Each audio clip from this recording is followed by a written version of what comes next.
এছাড়া আরো কিছু টুকিটাকি প্রয়োজনীয় বিষয় আছে, সেটা হলো আপনার যে মোবাইলের অরিজিনাল যে চার্জার আছে ওই চার্জারটা মোবাইলের ব্যাটারিটা চার্জ দেবেন, এতে ব্যাটারি দীর্ঘস্থায়ী হবে।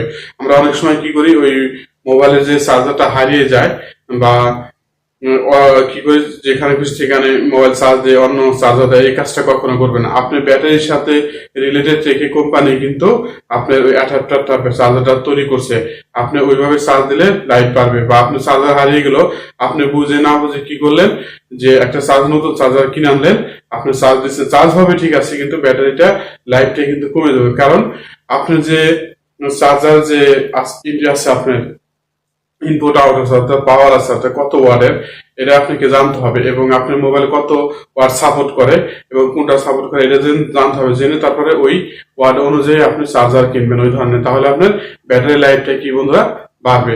এই বিষয়টা আপনারা খেয়াল রাখবেন।